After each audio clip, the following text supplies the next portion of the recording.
찬미 예수님, 오늘도 재밌는 이야기로 시작하겠습니다. 옛날 어느 마을에 마을 사람들을 괴롭히는 깡패들이 있었습니다.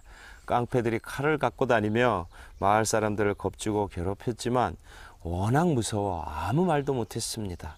그러던 어느 날 안 되겠다 싶어 동네 사람들이 모여 논의한 결과 칼을 잘 쓰는 사람을 데려다가 동네 깡패들을 몰아내기로 했습니다. 그런데 읍내에 두부를 파는 할아버지가 있었습니다. 풍채도 좋고 수염도 멋지게 난 할아버지였습니다. 동네 사람들이 외모만 보고 그 할아버지를 모셔왔습니다. 드디어 동네 한가운데 공터에서 두 패가 만났습니다. 저쪽에는 칼을 잘 쓰는 검객들이 버티어 섰고, 이쪽에는 두부장사 할아버지가 앞에 서고 그 뒤에 동네 사람들이 숨듯이 몰려 있었습니다.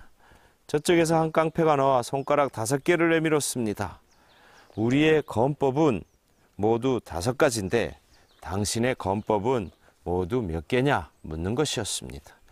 이쪽에서 할아버지가 손가락 10개를 앞으로 내밀었습니다. 두부가 5전이 아니라 10전이다 는 뜻으로 그렇게 10손가락을 내밀었던 것입니다. 저쪽에서 깜짝 놀라 이번에는 칼을 이렇게 옆으로 긋는 신용을 했습니다. 이런 검법을 아느냐라는 뜻이지요. 그러자 할아버지가 손을 위에서 밑으로 내리치는 신용을 했습니다. 두부는 그렇게 옆으로 자르는 것이 아니라 위에서 밑으로 잘라야 한다는 뜻이었습니다.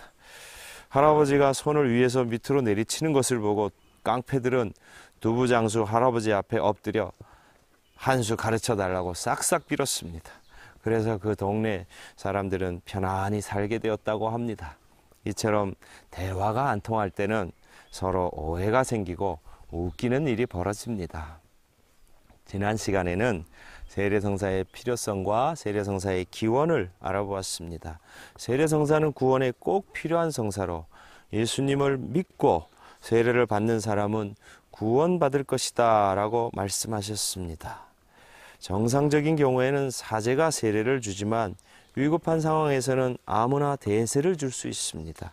초대교회 때부터 실시된 세례성사의 기원은 요한의 세례에서 온 것으로 볼 수 있습니다. 그러나 예수님이 요한 세례자와 다른 점은 하느님 나라에 들어가려면 성령으로 새롭게 태어나야 한다는 것을 강조했다는 것입니다.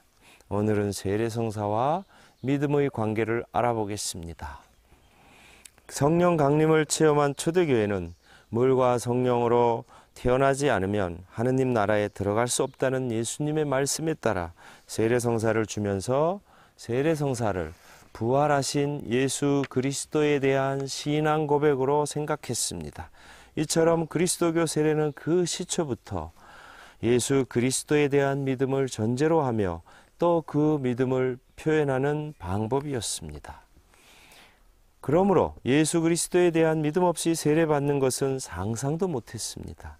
세례를 받고 교회 공동체 안에 들어오려면 먼저 예수 그리스도의 복음을 받아들여야 했습니다. 예수 그리스도를 주님으로, 구원자로, 메시아로, 또 죽음에서 부활하신 분으로 고백할 때 비로소 세례를 주었습니다. 따라서 예수님의 이름으로 받던 세례는 이러한 믿음의 표현이었고 그 자체로 신앙 고백 행위였습니다. 바오로 사도는 세례를 받는 것은 그리스도와 함께 죽고 그리스도와 함께 부활하는 것임을 분명히 했습니다. 과연 우리는 그분의 죽음과 하나 되는 세례를 통하여 그분과 함께 묻혔습니다. 사실 우리가 그분처럼 죽어 그분과 결합되었다면 부활 때에도 분명히 그리 될 것입니다. 그래서 우리가 그리스도와 함께 죽었으니 그분과 함께 살리라고 우리는 믿습니다. 로마서 6장 4절에서 8절의 말씀입니다. 이처럼 세례를 받는 것은 단순히 이마에 물을 적시는 행위가 아니라 예수 그리스도에 대한 믿음을 표현하는 것이고 그리스도와 함께 죽고 그리스도와 함께 부활한다는 것을 뜻합니다. 초창기에는 단순히 주 예수님의 이름으로 세례를 주었음을 사도행전을 통해 알 수 있습니다. 에페소 사람들은 이 말을 듣고 주 예수님의 이름으로 세례를 받았다. 그리고 바오로가 그들에게 안수하자 성령께서 그들에게 내리시어 그들이 신령한 언어로 말하고 예언을 하였다. 사도행전 19장 5절에서 6절의 말씀입니다. 이처럼 초대교회 신자들은 예수 그리스도에 대한 믿음을 고백하고 예수 그리스도의 이름으로 세례를 받았습니다.